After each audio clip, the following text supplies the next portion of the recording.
తలచిన దైవం ఒకటి తలచునను.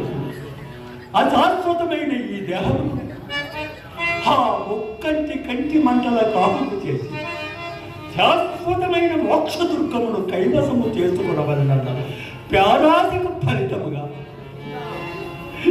ఈ గతి నాకు పట్టింది. సాక్షాత్తు పరమేశ్వరుడితో వాదమనర్చుటకు ఈ ప్యారాసియ కదా ముఖ్యంగా. కాకుండా పాండ్యరాజు భార్యపై శివుడు పద్యమును రచించి భరద్విజుడనే వేద బ్రాహ్మణుడు ద్వారా పంపుటే ఆ పద్యమును రాణి చుట్టూ సహజముగా సుగంధము కలది అని శివుడు వర్ణించుటే దానికి నేను భూలోక మండల స్త్రీలకు అది వర్తించదు అని అనుకేది. అది విని సాక్షాత్ పరమేశ్వరుడే సభకు వచ్చి భూలోక మండల స్త్రీలు కూడా పార్వతీదేవి ప్రతిరూపాలే అని వివరణ ఇచ్చినను నేను వినక అతనితో మొండిగా వాదించుకుని తెచ్చుకుంటే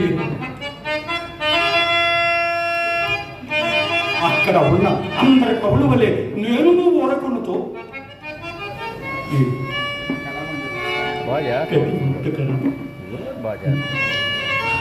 ఆపదలో ఉన్నవారు అందరినీ ఆశ్రయించు. సంపదతో ఉన్నప్పుడు సర్వేశ్వరుడు కూడా ఎంత విచిత్రమైనది మానవ.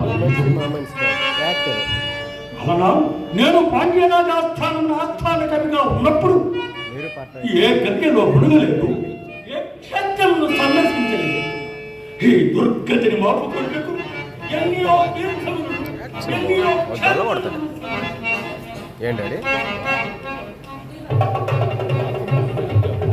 సర్వేశ్వర భక్తరక్ష మందాల రుద్రుడవై కుష్ఠవ్యాధిని తప్పింపమని శపించి కరుణా సముద్రుడవై కైలాసాద్రిని కళ్ళతో శాపాంతమగునని సెలవించింది.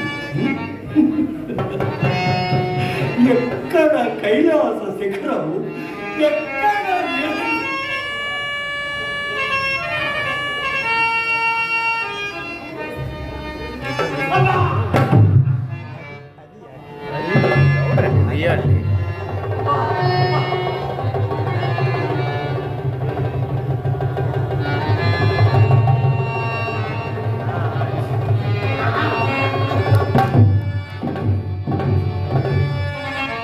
పుట్టినాదిగా మహాభోగ భాగ్యములను భర్య హర్యములలో సంచారం ఉనర్చితని గాని ఈ విషమ సంకట శిలాపథములలో ఈ భయంకర దుర్గమార్య భూములలో పాద సంచారం ఉనర్కోవలసి వచ్చినది.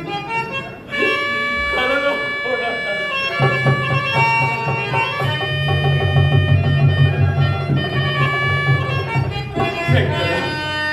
ఎంత పని చేసి ఈ కుష్ఠరోగ బాధ సర్పద్రస్తులను చేసి నన్ను క్షణక్షణము చావు బ్రతుకుల మధ్య ఊగిసలాడించి